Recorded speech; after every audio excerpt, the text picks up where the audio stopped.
कृष्ण। जय राधा माधव कुंज बिहारी।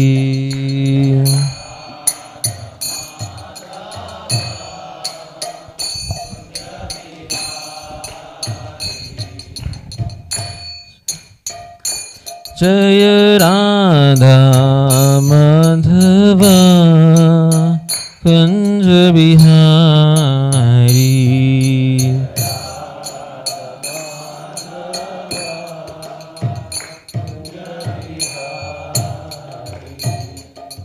गोपीजन वल्लभा गिरिवरधारी।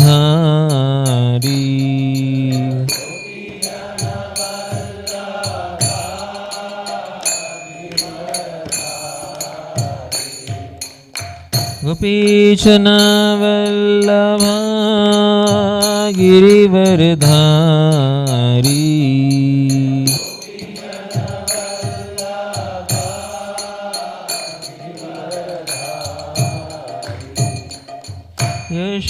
यशोदानंदन ब्रज जनरंजना।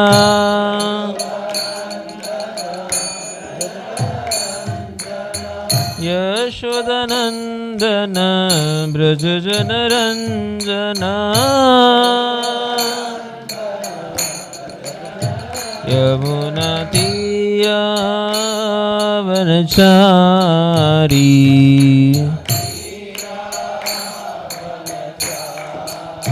यमुना तीरावनचारी।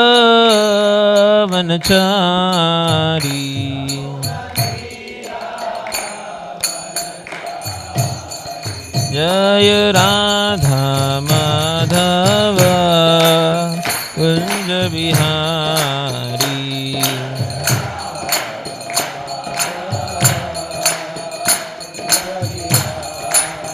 जय राधा माधव कुंज बिहारी।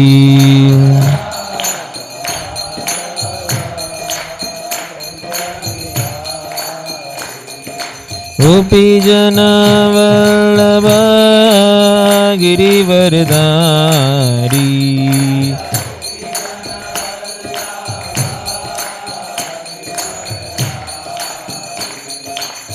यशोदानंदन ब्रज जनरंजना।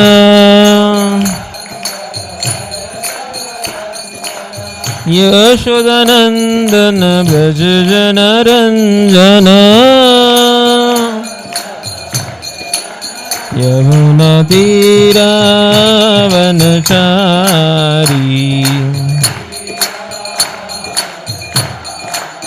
यमुना तीरावनचारी।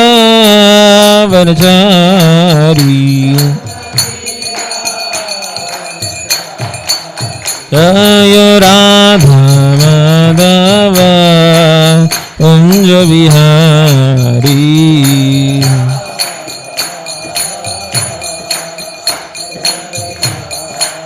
जय Radha Madhav Kunj Bihari.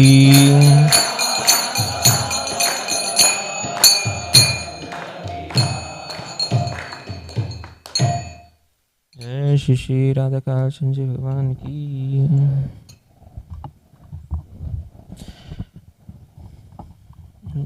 Hare Krishna. Yeah. We'll recite prayers.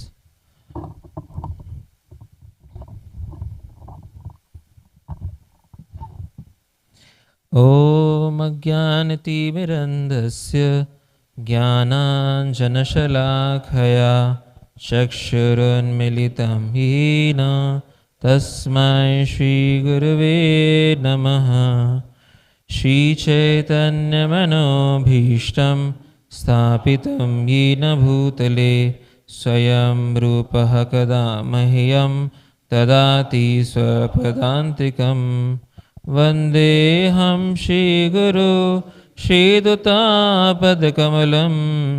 श्रीगुरुन् वैष्णवांश्च श्रीरूपं साग्रजातां सहगणा रघुनाथान्वितं तं सजीवं साद्वैतं सावधूतं परिजनसहितं कृष्णचैतन्यदेवं श्रीराधाकृष्णपादान् सहगणा ललिता श्रीविशाखान्वितांश्च नमः ॐ विष्णुपादाय कृष्णप्रेष्ठाय भूतले श्रीमते भक्तिवेदान्त स्वामिन् इति नामिने नमस्ते सारस्वती देवे गौरवाणी प्रचारिणे निर्विशेषा शून्यवादी पाश्चात्यदेशतारिणे नमो महावदन्याय कृष्णप्रेमप्रदायते कृष्णाय कृष्णचैतन्य नामिने गौरत्विषे नमः हे कृष्ण करुणा सिन्धु दीनबन्धु जगत्पते गोपेश गोपिका कान्त राधाकान्त नमोऽस्तुते तप्तकाञ्चन गौराङ्गी राधे वृन्दावनेश्वरी ऋषभानुसुते देवी प्रणमामि हरिप्रिये वंशाकल्पतरुभ्यश्च कृपासिन्धुभ्येव च पतितानां पावनेभ्यो वैष्णवेभ्यो नमो नमः जय श्रीकृष्णचैतन्य प्रभु नित्यानन्द श्री अद्वैत गदाधर शिवासादि गौरभक्तवृंद हरे कृष्णा कृष्ण कृष्ण हरे हरे हरे राम राम राम हरे हरे मुखं करोति वाचालं पङ्गं गायते गिरिं यत्कृपातमहं वन्दे श्रीगुरुदीनतारिणं परमानन्दमाधवं श्रीचैतन्यमीश्वरम्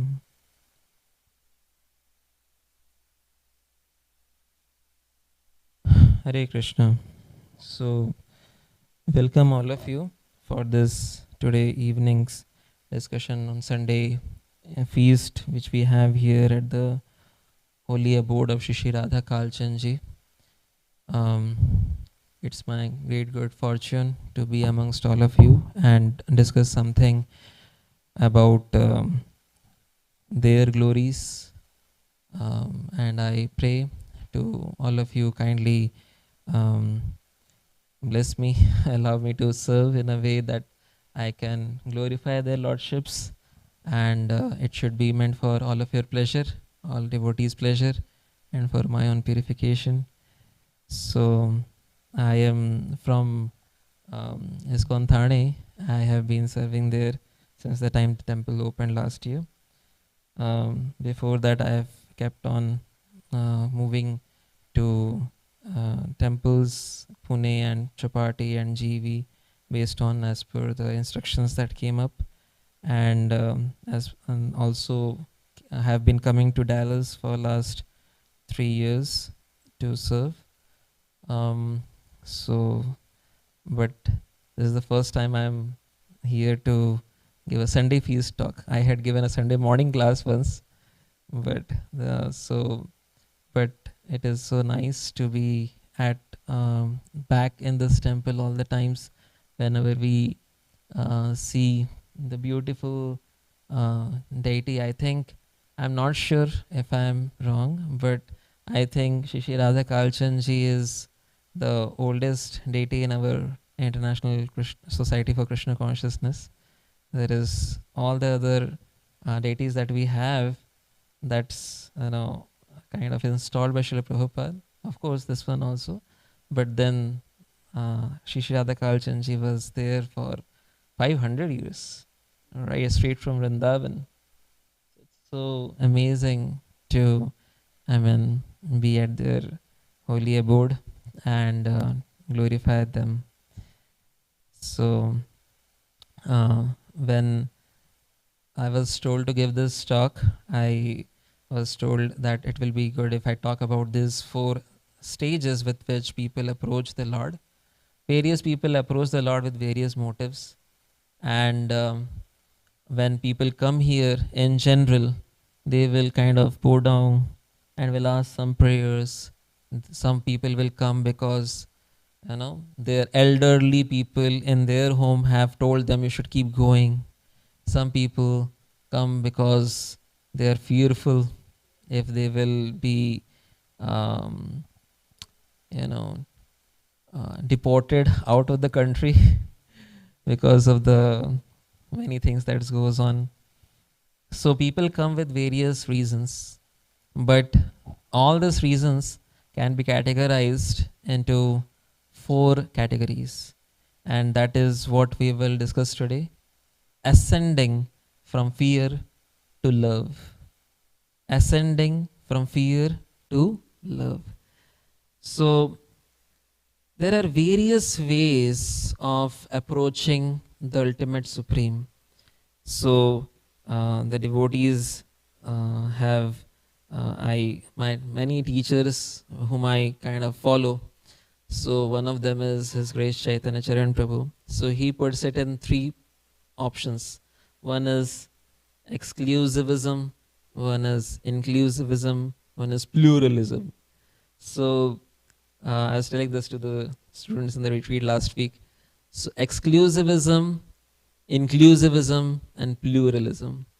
So some of the faiths, they'll say that this way is the only way to approach the Lord. Exclusive way. No other way will lead you to liberation. No other way will lead you to transcendence. So that is known as exclusivism. Our way is the only way. Any other way will be, you will be misguided or distorted, troubled. But if you just follow what we say, why? Because what we say is high, what we say is correct, what we say is right. So this concept is there in majority of the people who might be following various faiths. At the same time, there is a problem. The problem is they say that what they are saying is the only option which is correct. That means all the people who might have any other faith, that just does not hold good only. So, and another problem is that anyone who is following their faith might be existing for some particular years, but before that, what? All those people was there no opportunity for them to experience liberation? So these are the limitations of this option of exclusive. My way is the highway. Our way, which we tell, is the only way. That is known as exclusive. Next, pluralism. Any way is okay. You take any path, you will reach the same destination. Many people say that. It's known as yato mat tato yat tato pat. The way which whatever you desire, mat, whatever is your understanding, that many paths you can figure it out. So what is the way to transcendence? Whatever you like. You just give some donations, keep coming, and whatever you like, you can go ahead, proceed ahead, and you will achieve transcendence. You will achieve the same goal. Now, this is having a fundamental problem. Every time we go to the airport and we want to board a flight, the first thing that is decided is where do we want to go? It's not that you catch any flight, you will reach the same destination. It does not work that way. But this philosophy tells whatever you wish, you go, you take any path, and you'll reach the same destination. Why do they say that? Because according to them, the destination, all the destinations merge into one. That is known as a particular type of realization, Brahman realization. They call that this is oneness. But again, that is having a flaw. Not one, many, but few.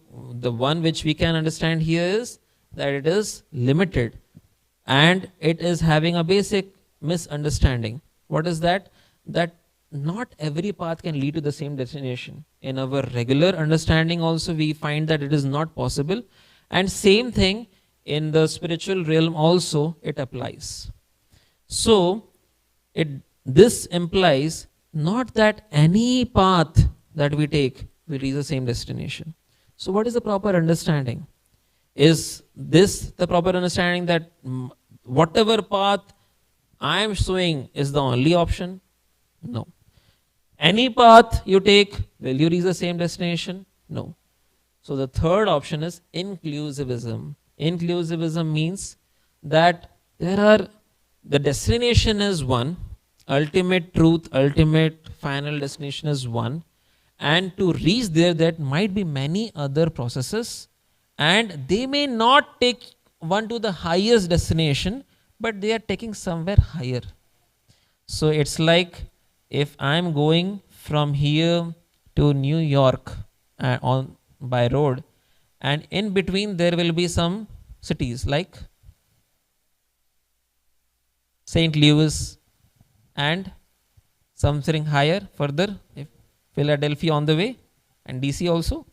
So that means if I am going to St. Louis, I am at least on the right direction. I might not reach the destination, but I am at least towards fulfilling my final destination. So I have cut short the highest goal into smaller goals, and that is what is inclusivism. Inclusivism, that which we follow in Sanatana Dharma, it's like it does not deny any particular um, path which is taking one towards transcendence.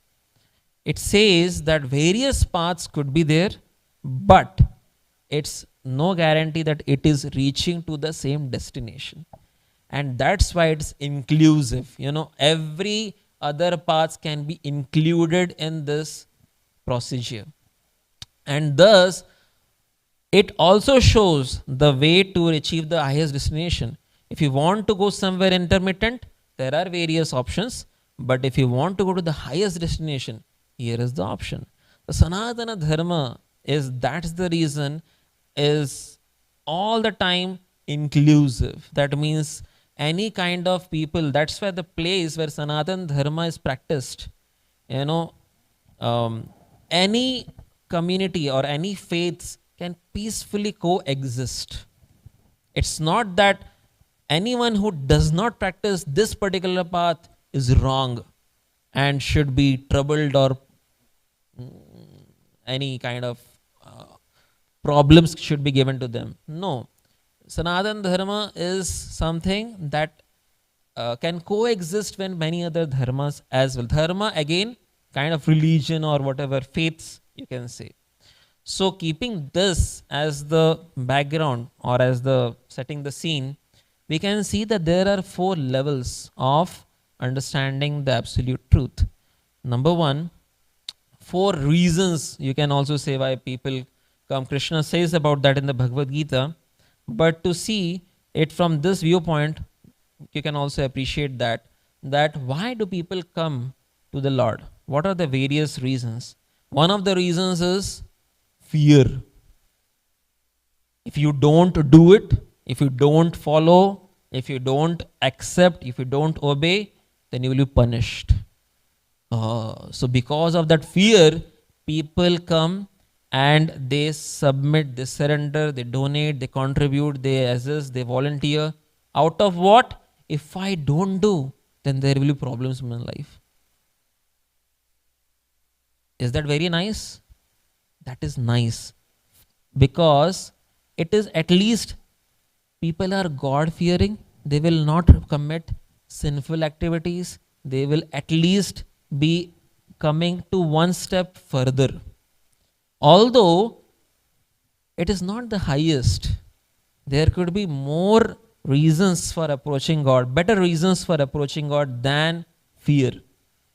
So, if we see the positives of it, that yes, at least people are God-fearing, that means at least they'll follow some rules, prescriptions, they'll not be bluntly sinning and making their lives more miserable. That's good. But the problem with that is it's not the highest. It's not a very good motive. Just like a boy goes to a school on the fear of the teacher, does not make him motivated to study. How long will he be motivated? The motives with fear is not the highest. Then what is the second? Desire. People come with motives of I want to achieve something, I want to gain something. Oh Lord, please fulfill my desire. I want a visa, I want a job, I want a good husband or a wife, I want very nice health, my mother's health, my father's health, my husband's wealth, everything should be good. Generally, when people come to the temple, they will ring the bell if there is a bell. In if there is no bell, they'll just go down and will have their wish list, right?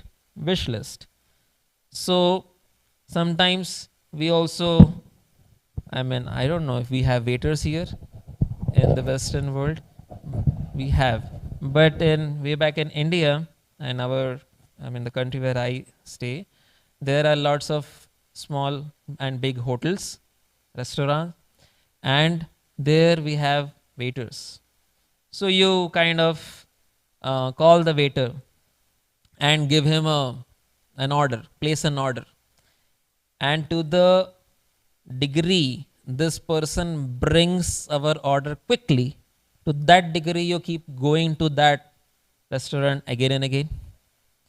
So similarly, when we come to the temple and we also kind of ask the Lord, give me this, give me that, give me this, give me that, and to the degree the Lord fulfills our desire, to that degree the Lord is saksham, ichha purti, and all that prefixes we give to the Lord, the one who fulfills all desires, desire fulfiller. So have we made God a waiter? Is God a fulfiller of our desire just like a waiter does? Is that the reason he is standing out there? We have to go more deeper. Higher, next level is duty. Duty is like, well, the government has made nice roads, so I should give taxes as a duty. My father and mother took care of me when I was young. Now I am earning. I should give them back something as a duty. Or we go to the office daily and we follow what the boss says. Why do we do that? It's a duty. Now, duty is nothing that we want to do. It is something that we have to do. Because with every duty, we are feeling duty bound. We feel that it is something that we should do. Not that, there is some emotions in it. As soon as you work for 40 hours, the 41st hour, the weekends, not at all. Why? Because it's a duty. Duty means it is, the good aspect of duty is we at least we are grateful to the Lord. We are showing our gratitude. Oh, the Lord has given us air. During the times of COVID, people were kind of dying because of lack of oxygen cylinders. And that's when they realized, what's oxygen? Oxygen is available so easily. The Lord is giving us. But when they realized, my God, each cylinder, they were ready to purchase, pay, do anything out there. One lady, she was breathing her last, and she was telling her son, Beta, please give me some air. She was not able to say even oxygen. It's very illiterate kind of a lady. But the son was crying after she left and was telling me how she was pleading for air, which is available everywhere. He was a PhD from IIT, PhD scholar from IIT, and was telling, I could not give my mother oxygen. It's there everywhere. Because of that, she left me. 55 years, she left me. but this oxygen is provided right here. So one can kind of count the blessings and find out what all ways the Lord is giving me so many things. Oh, He has given me nice health. At least I'm able to see. Many people are not able to see. I'm able to hear. Many people are deaf and dumb. I'm able to walk. Many people are lame. I'm able to eat my meals in time. Many people are homeless and are not clear about their 3 meals of the day. So we come to the Lord and we say, thank you. That's good. As a duty, we can do that. But still, the motivation is not, you know, completely divine and completely developed. Thus, the best and the highest way to accept and appreciate God and approach Him is the fourth level. What is that? It's not fear, it's not desire, it's not duty, but it's love. This love is what is known as bhakti. Bhakti means to love. And love is something that has got no bounds. Why does a mother care for the child in spite of the fact that the child is troubling her, so to say, troubling her practically 24 hours a day? A small kid, baby, you know. So every 2 and 3 hours, that child needs attention.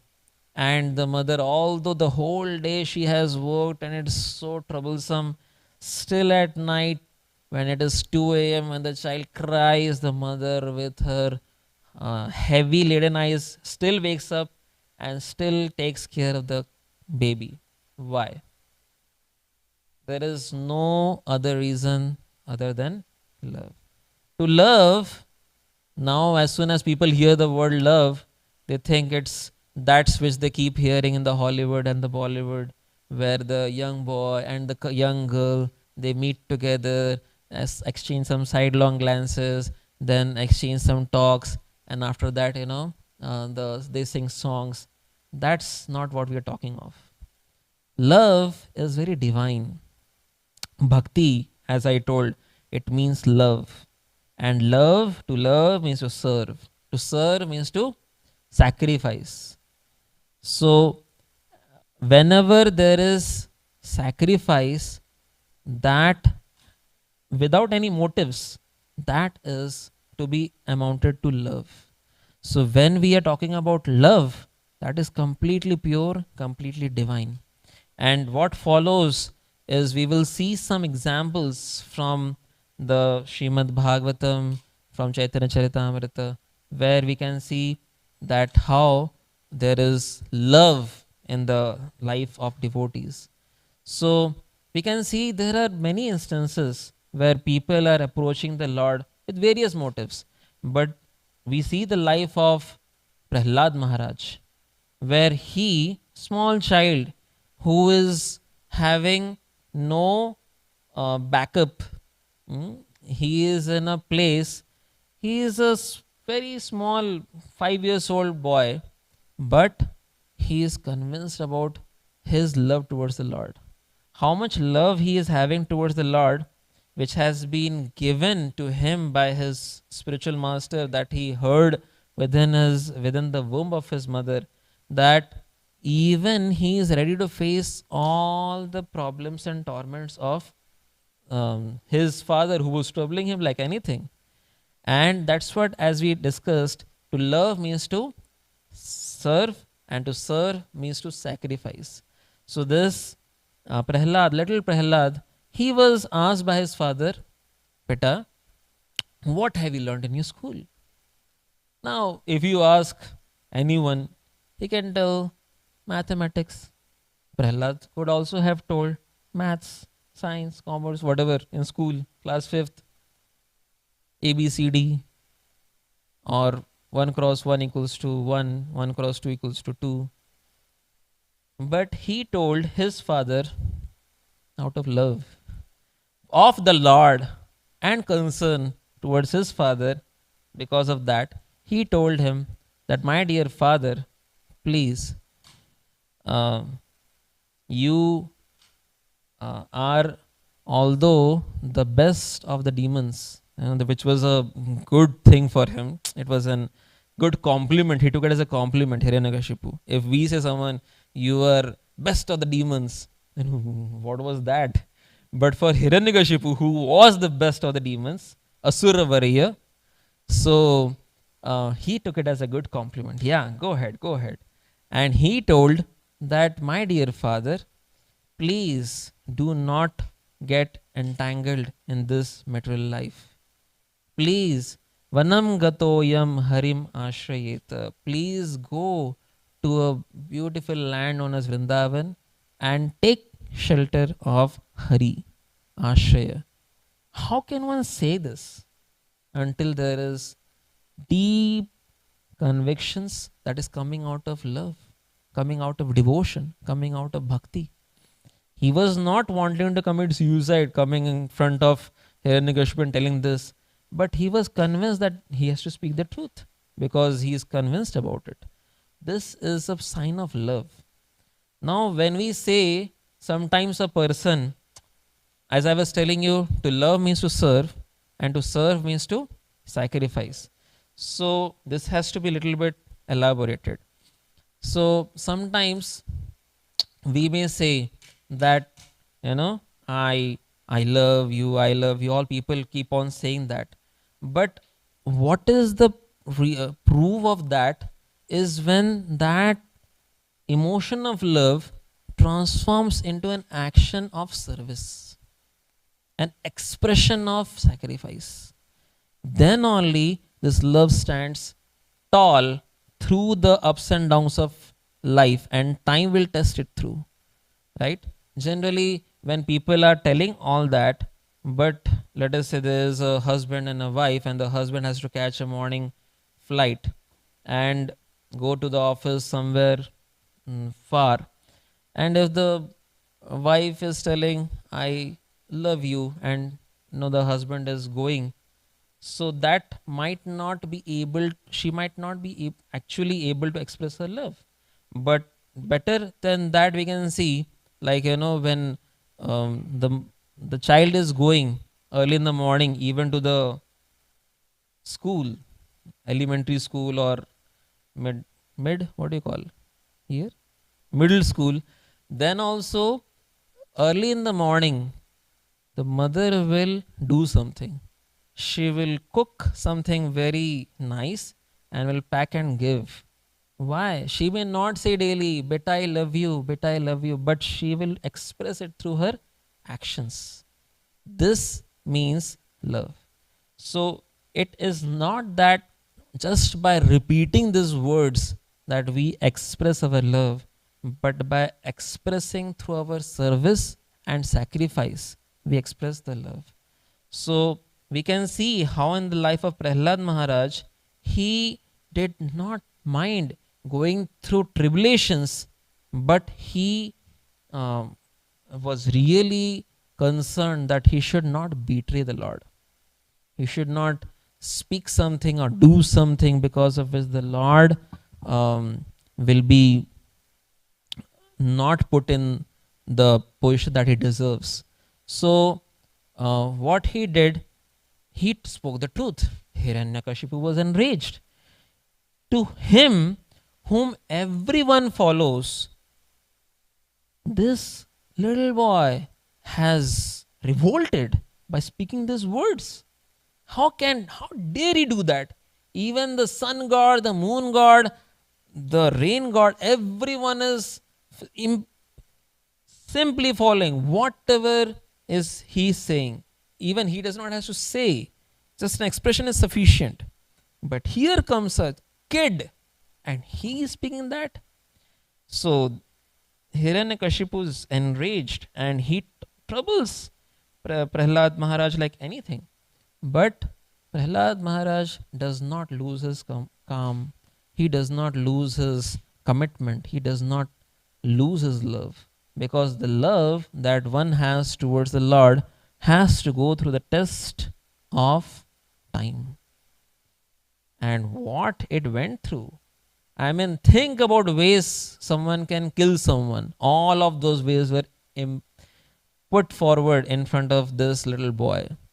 He was pierced through various sharp objects, was put inside oil, which was boiling. He was put, thrown from a hill, which if you go to Vishakhapatnam in India, near that there is a very nice place known as Simhachalam. From there, Prahlad Maharaj was kind of thrown in the valley.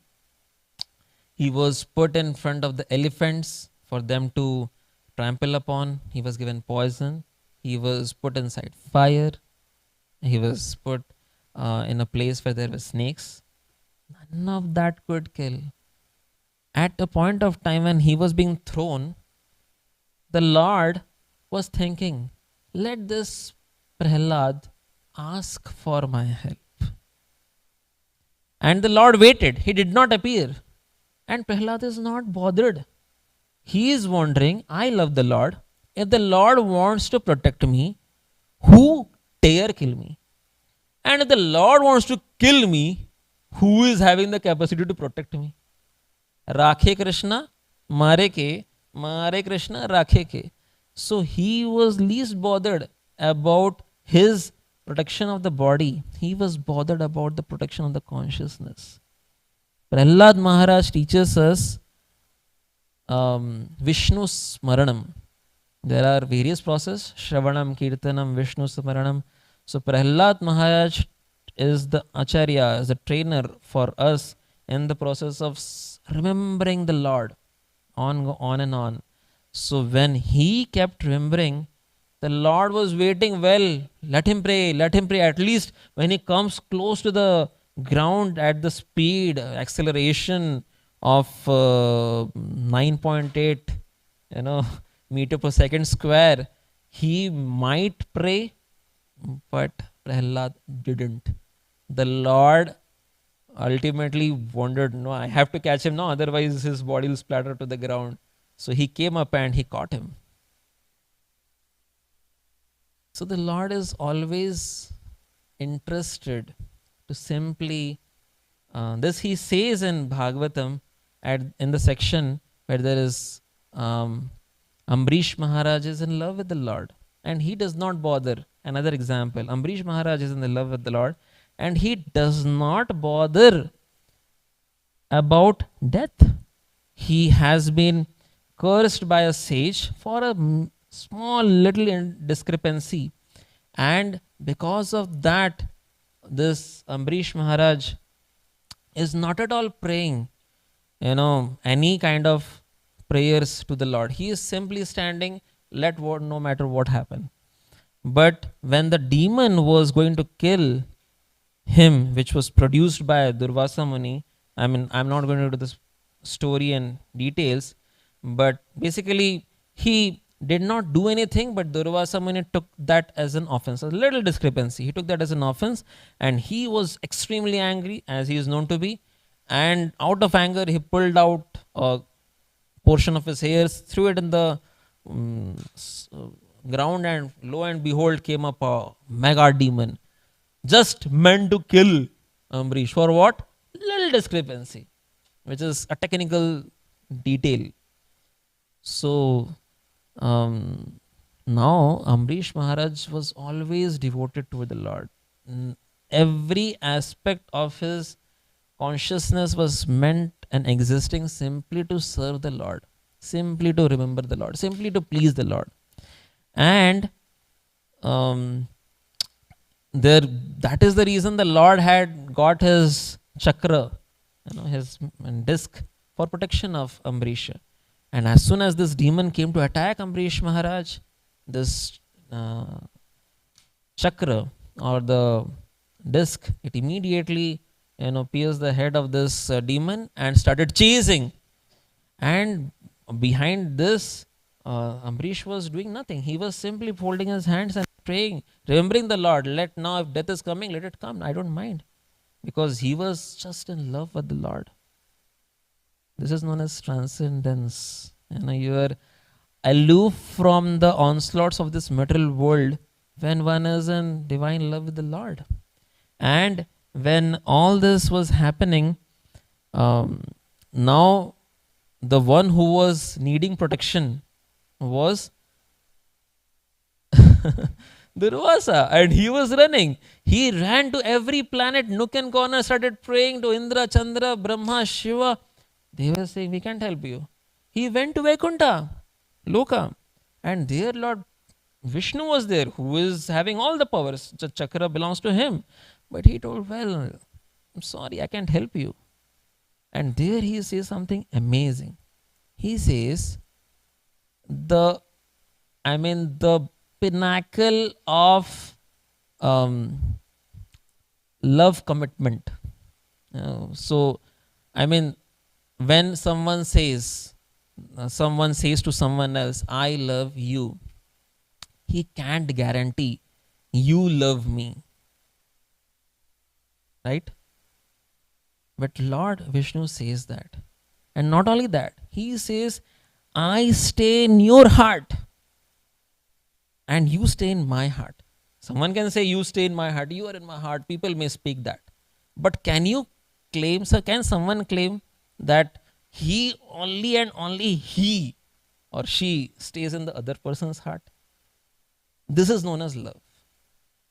So the Lord is saying that sadhavo hridayam mayam. That means these sadhus are in my heart. And then he says, I am in the heart of the sadhus, of the devotees. Right? Sadhu does not mean, people with beard and jata and all that, or someone like wearing a saffron cloths. Sadhu means someone who loves the Lord. Ambrish Maharaj was a king, but he is saying he's a sadhu. Why? Because he loves me. So the one who loves, just like Ambrish Maharaj. So the Lord is saying that Maddanya tena janapi. These people, the devotees, I know only them and they know only me.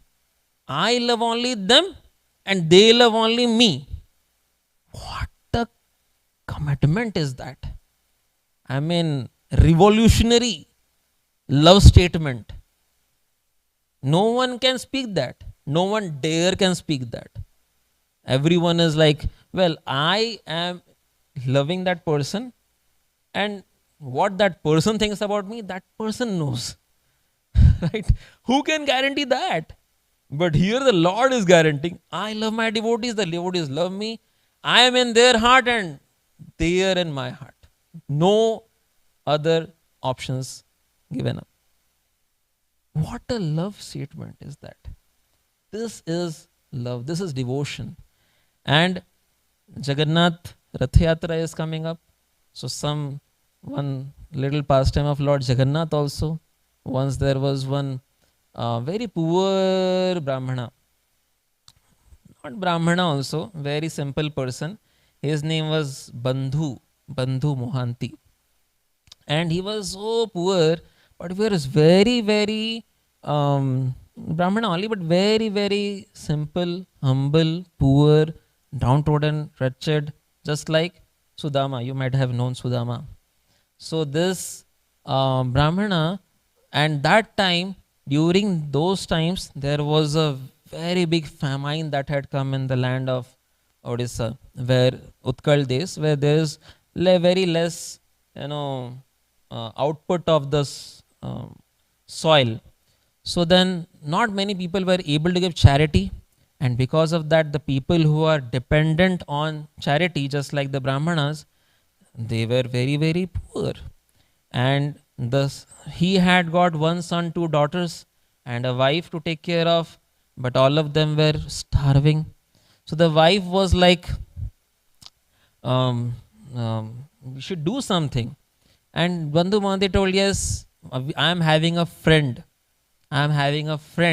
But he stays at Puri.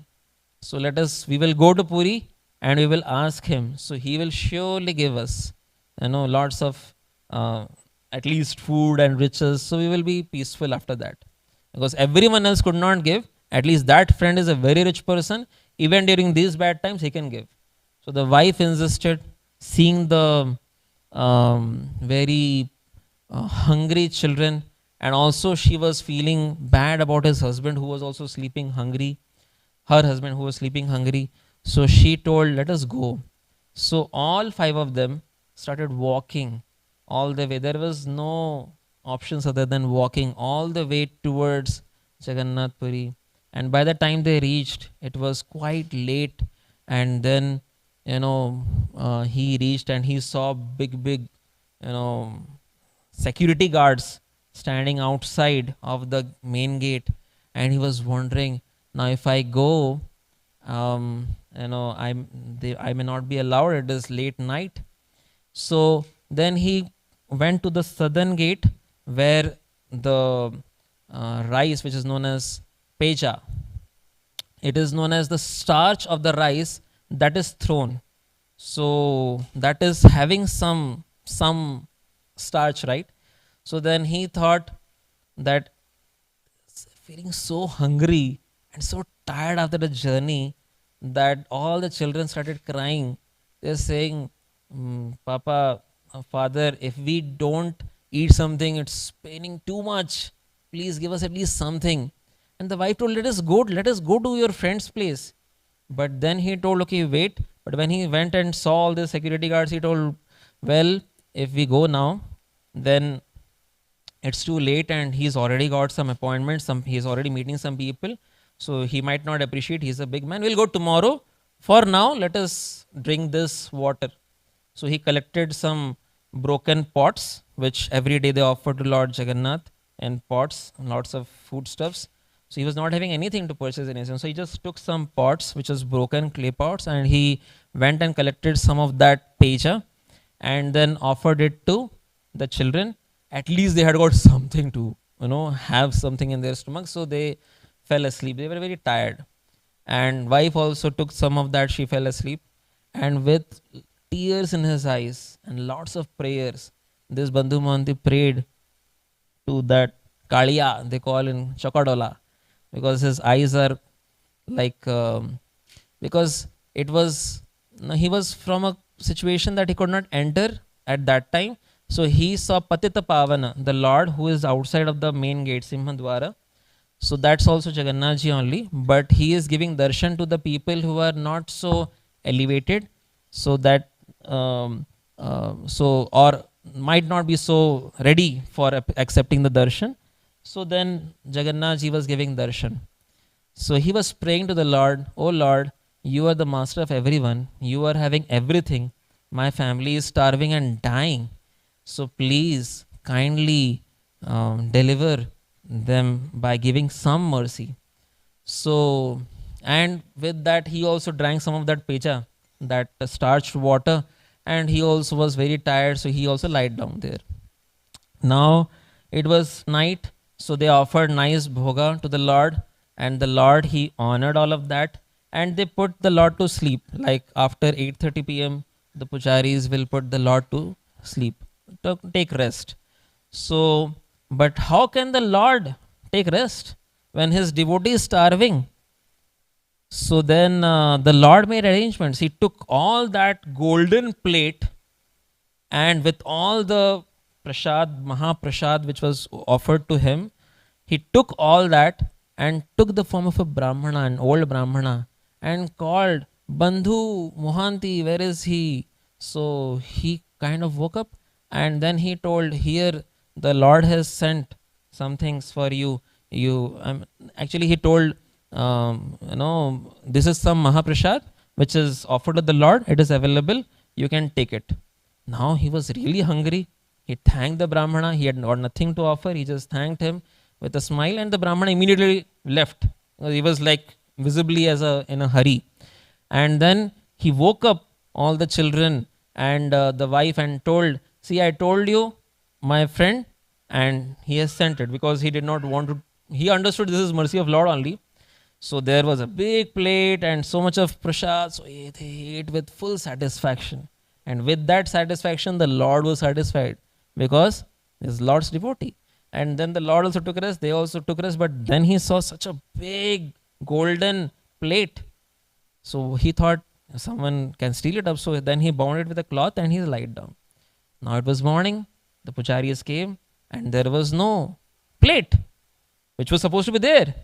They immediately sounded to the security. The security went everywhere and they found out here is a new person taking rest here, and they saw something hidden in their cloth. So they woke him up and told him to show, and lo and behold, there was the plate. Immediately they arrested him, told, yeah, you have stolen. And this was a calamity. The wife were telling, no, no, no, some friend gave, what friend? He is stolen from inside. Then they took him to arrest and then put him behind the bars. And the Lord again was like, not okay. What did you do? Bandhu, he is my friend, he is my sakha, he has come all the way and you have troubled him like anything. So then he immediately gave, the Lord does this. He came into the dreams of the king and then told him, immediately release him. And as soon as the king came, oh, who is this person because of whom Lord is getting, coming and getting troubled, and he is coming and informing me. Immediately the king came and not only released him but also gave him lots of wealth and a place for stay and everything. The Lord arranged through the king so that he is having opulence, care, love, everything. So now someone may say this is meant for motives, like just like desire, but this is simple love, simple devotion. He is not coming to the Lord and begging. He is coming to the Lord and praying. Praying is not begging. Praying for someone's sustenance is not begging. It's not wrong. Now we see another aspect. Now, 2 or 3 minutes to go. I just wanted to share with all of you one beautiful another aspect of love. That aspect of love is Praghada Preme, that which Madhavendra Puri showed. Just I'll recite 2 verses from Chaitanya Charitamrita, which says,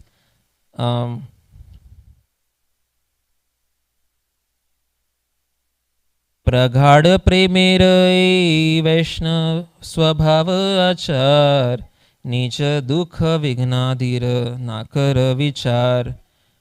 So that means the natural result of Praghad Prem, intense love, is that Nija Dukha and Nija Vigna. Vigna means impediments, inconveniences and impediments.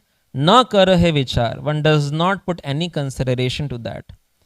Ei tar gadha prema lokera dikhaite Gopal tare agya dila chandan anite.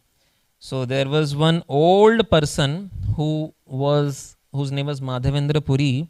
So he was given an instruction by the Lord to go from Vrindavan all the way to Jagannath Puri to get some Malaya Chandan.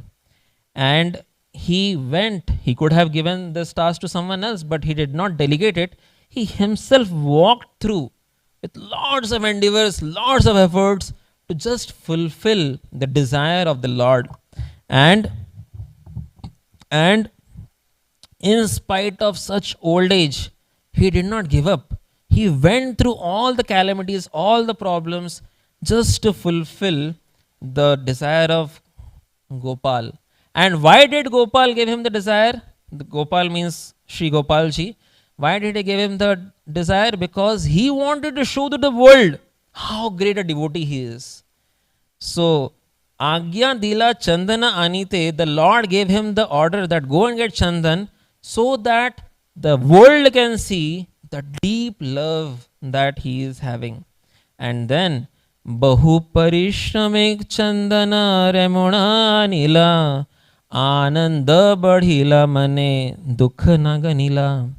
With lots of endeavors, he brought that Chandan to Ramana.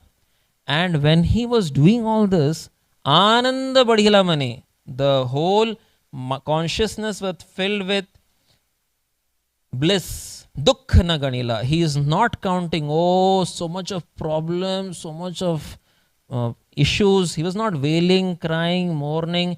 He was simply counting the blessings and was completely in bliss. Likewise, we have our dear Srila Prabhupada, who came all the way from Vrindavan, which was very nice place for him to stay at the age of 69, 70. And he took a very troublesome path right there on the ocean of Jaladuta. He was sitting in a very downtrodden cargo ship with hardly any crew members and came all the way with the order of the Lord in order to serve. And while he did this, pragadha preme. What is that? Very deep, intense love. And he is not counting dukkha na gadila. So much of problems that came as soon as he came in the month of September, and within a few months, he was there in the New York City, central near the Central Park. He was there, and one fine day when he woke up, he saw all the buildings were like whitewashed. What is this? Suddenly everything is whitewashed. Then he realized it was snow. And such cold for that age. For the first time, when I came to the Western countries for the first time, I was quite confident. It's all good. But as soon as I went down to the in front of the Hudson River, and there was one blow of air, I was like, I could count each and every bones in my body. So cold and chilling. It was that time 11 degrees Celsius in the month of April. Wonder what was Srila Prabhupada's situation when he was facing that alone, a sannyasi at the age of 70, having nothing. But this is known as pragadha prema, a deep love towards Krishna. Keeping the instruction of the Lord, he came all the way, and that's the reason Sri Kalachandji have appeared. Because Srila Prabhupada did that hard endeavor, and the expression of that hard endeavor is way from Vrindavan. Sri Kalachandji have appeared here at Dallas. So we can just be grateful to Srila Prabhupada and just keep expressing our love to Shri Radha Kalachandji. So I'll just quickly summarize what we discussed. The first things we told were the three ways in which one approaches the Lord. One is three paths. First one was exclusivism, only one path. That is the highest path. Second was pluralism, that any path is okay. And third one was inclusivism, that is Sanatana Dharma, that says all the paths are fine because they take you to some level. They will not take you to the highest destination, but they're taking you somewhere better than what someone can be otherwise. Now, we discuss 4 stages: fear, desire, duty, and love.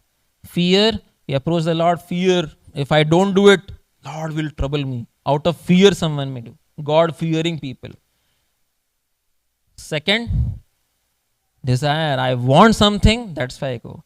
Third, I am grateful to the Lord, He has given me so much, at least let me go sometimes and meet Him, say thank you. And fourth is love. And we discussed more about love, how Shri Prahlad Maharaj was not bothering, because we discussed to love means to serve. To serve means to sacrifice. And this sacrifice should not be blindfolded, it should be meant for the pleasure of the person whom we are loving. So to love means to be sacrificing for that person's pleasure. And then we also saw the example of Ambrish Maharaj and how the highest commitment of love, what was that?